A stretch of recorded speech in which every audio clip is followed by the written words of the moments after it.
Magandang araw po sa inyong lahat ha. Ngayon po ay araw ng, anong araw ba ngayon? Hindi ko na maalala kung anong araw ngayon.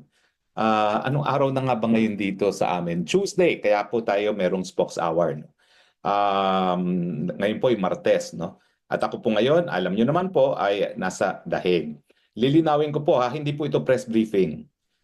Kahapon po, nag-request si VP Sara na wala mo ng balita. At ako'y nakiusap naman na kung po pwede, ma-broadcast ko lang yung CES Medialdea para masabi niya sa taong bayan kung paano ang kalagayan ni Presidente nung siya'y bumisita kahapon. So nagawa naman po natin yan at matapos yan, ako po'y sumunod naman sa request ni VP Sara. Kaya sa mga kapatid natin sa media, no, hindi po ito press briefing, ito po yung aking regular na Spokes Hour na ginagawa ko tuwing Tuesday, Thursday, and Saturday. Now, hayaan niyo po kapag naman nabuo na ang defense team ay mag-uusap naman kami at lilinawin namin kung paano yung release ng impormasyon tungkol doon sa takbo ng kaso. No? Kinakailangan kasi mag-usap kung sino talaga magsasalita for the defense team at ayaw ko naman pong paghimasukan yan.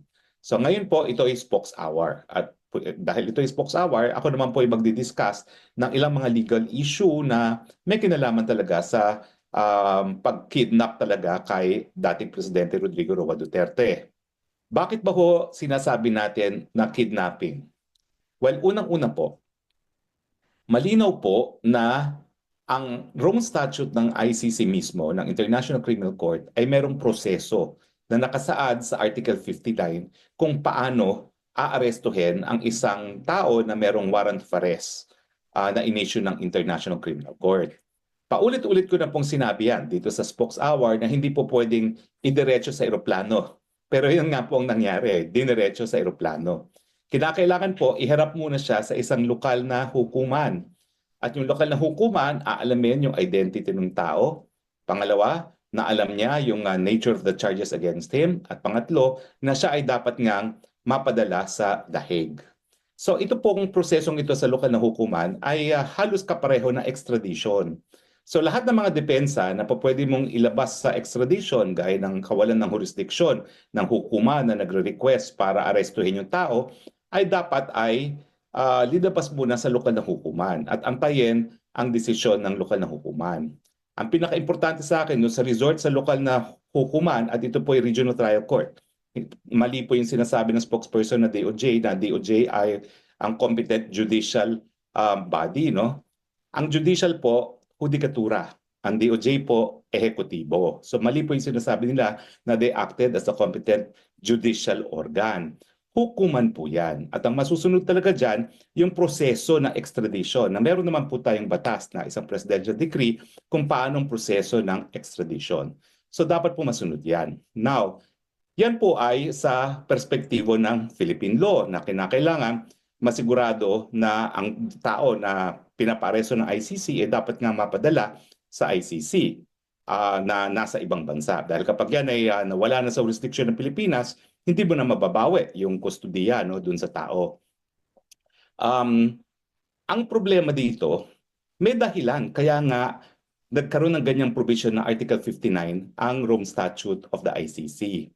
Kasi po, yung mga naunang mga paglilitis dito sa mga tinatawag na international crimes, wala pong ganyang provision. Kaya po, noong mga panahong nakalipas, may mga pagkakataon na nagkakaroon talaga ng kidnapping para mapanagot sa katarungan yung mga wanted na gumawa ng mga international crimes gaya ni Eichmann.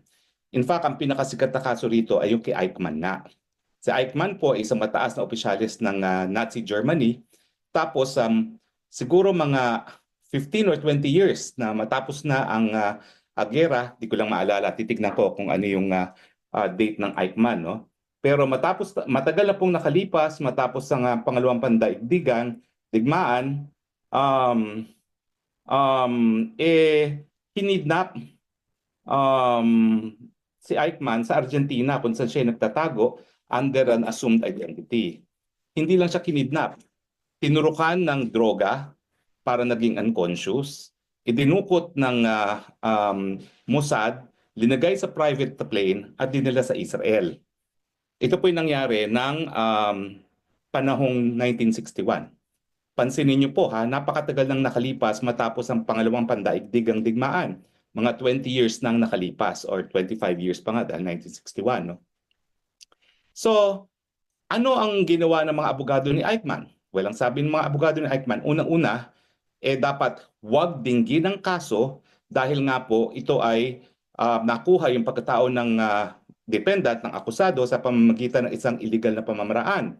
At yung pagkakataon na yon, nagprotesta rin ang Argentina na nalabag ang kanyang soberenya kasi nga yung mga Mossad na nanghidap sa kanya, hindi dapat ginapit ang kanilang kapangyarihan bilang mga ahente ng Estado ng Israel sa isang dayuhang teritoryo. No? Yan po ay labag sa territorial sovereignty na itinatawag. Now, unfortunately, ang sabi ng Korte Suprema ng Israel, baliwala kung paano nakuha ang pagkatao ng isang akusado. Ang importante, mabigyan siya ng kanyang mga karapatan sa isang fair and impartial na hearing. Now, bakit hindi maa-apply ang desisyon sa Eichmann dito sa kaso ni Presidente Duterte? Unang-una, hindi naman kasi siya liniliti sa Israel. Okay? Pero pangalawa, malaki kasi yung pagkakaiba nung legal na basihan sa pagkakalitis kay Eichmann dito sa kaso ni Presidente Duterte. Yung pagkakalitis kay Eichmann, yan ay ang base po niyan ay yung tinatawag nating customary international law na pati Pilipinas ay sakop. At sinasabi ng customary international law na yung ang mga war crimes at crimes against humanity, miski wala kang lokal na batas, ay dapat maparusahan ang mga gumagawa o lumabag sa ganyang batas. At pangalawa, kahit nasaan nga yung taong yan, pwede siyang malitis.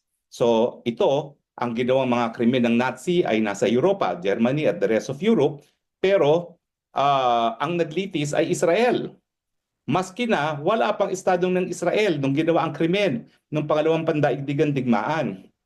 Pangatlo, hindi yan nagpe-prescribe, kaya nga napakatagal na ng panahon nakalipas, pwede pa rin siyang litisin. Bakit ito nagkakaiba sa kaso ni Presidente Duterte? Kasi ang jurisdiction, ang nagbibigay ng legal na basihan sa kanyang paglilitis ay hindi po customary international law. Ito po ay sa pamamagitan ng isang tratado. Ito nga po yung tinatawag ng Rome Statute of the International Criminal Court.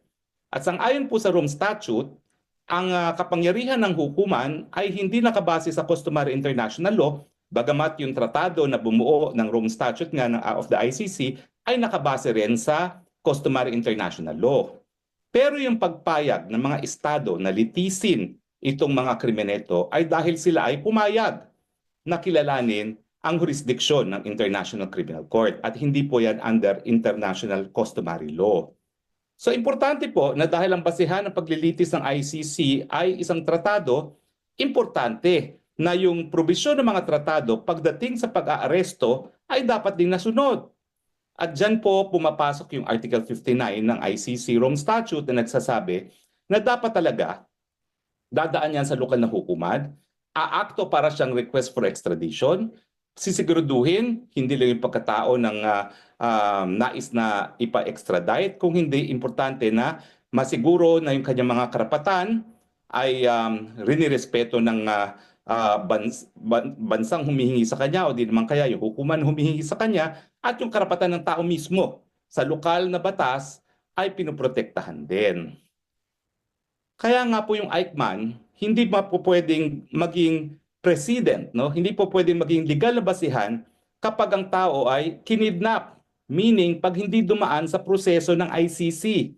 Kasi nga po, iba yung legal na basihan sa paglilitis pag sa ICC at iba naman yung basihan kapag lilitisin ka under customary international law. Sa katunayan po, under customary international law, kahit sinong mga batas po pwedeng litisin ang isang suspect na gumawa ng international crime gaya ng war crimes o crimes against humanity kahit saan man ginawa yung krimen na yon. Pero dahil ito ay sa ICC, dapat sinunod ang probisyon ng Rome Statute. Dapat sinunod yung pagharap kay PRRD sa lokal na hukuman. Dahil ang dahilan nga na may probisyon na ganyan para maiwasan yung mga illegal na pamamaraan, para mahuli ang isang nasasakdal sa ICC at madala sa harap ng hukuman. So ang Article 59 mismo ay nagsasabi na kinikilala nila na mali ang kidnapping para maging basihan ng jurisdiksyon ng hukuman sa pagkatao ng nasasakdal. Ang tanong ngayon, gaya na sa kaso ng Eichmann, kung mali ba yung pamamaraan ng pagkakaroon ng jurisdiksyon sa pagkatao at pag-aresto sa isang nasasakdal, yan ba'y dahilan para mawalan din ng jurisdiksyon ng hukuman? Well, ang sabi nga po ng Eichmann, hindi. Pero meron pong isang desisyon ngayon ang ating Constitutional Court of South Africa dun sa kaso ng Ibrahim versus Minister na nagsasabi na kapag illegal ang pamamaraan kung paano nakuha o nahuli ang isang akusado maski pa siya ay inaakusa ng paggagawa ng pinaka-karumal-dumal na krimen laban sa international law, yan ay dahilan para mawalan ng jurisdiksyon ang hukuman. Ngayon, anong gagamiting desisyon? Kasi sa international law, lahat naman yung mga desisyon ng mga tribunals, yan ay po pwedeng maging subsidiary source of international law. Subsidiary meaning secondary source, hindi siya primary source. Pero po pwede siyang gamitin bilang ebidensya kung ano yung customary law na nag-a-apply. So, anong gagamitin nila? Well, natural, ako, gagamitin ko yung Rome Statute mismo na patunay na talagang ang tinatanggap ngayong prinsipyo ay kinakailangan legal ang pamamaraan ng pag-aaresto. Yan ang dahilan kung bakit yung mga bansa na sumapi sa International Criminal Court ay nagsabi na kinakailangan bago ipadala sa ICC, ihirap muna sa lokal na tribunal ang pagkatao ng akusado nang masigurado na yung mga illegal na pamamaraan para magkaroon ng jurisdiksyon ng hukuman ay hindi nagamit para sa paghuli ng akusado. Ang problema, meron 3 kaso na nadesisyonan sa ICC, yung Bamba at saka yung isa pa parang Lubanga, tapos may isa pa nakalimutan ko, D yung kaso, no? Na nagsasabi na yung pamamaraan ng pag-aresto ay hindi raw makakaapekto sa jurisdiksyon. Pero sa 3 desisyon na yan, sinabi naman ng hukuman na didepende rin yan kung gaano katindi yung paglabag sa karapatan ng akusado. Pero sa aking paningin, yung paraan na ginawa nila para mahuli si dating Presidente Duterte ay nagresulta sa napakatinding paglabag sa kanyang karapatan. Unang-una, nakita nyo naman, sabi nila doon sa kanilang sinumite na sa habeas corpus na sinampa namin para kay Congressman Pulong na binasahan daw siya nung warrant of arrest. Hindi po totoo yan. Kasi wala pong pinakitang warrant of arrest. In fact, nagkaroon lang siya ng access sa warrant of arrest ngayong araw na ito. Kasi kagabi, bago pumasok sa detention facility si Attorney Kaufman, nagpa-print sa akin ng isang kopya ng warrant of arrest. At ngayon pa lang nabasa ni Presidente yung warrant of arrest laban sa kanya.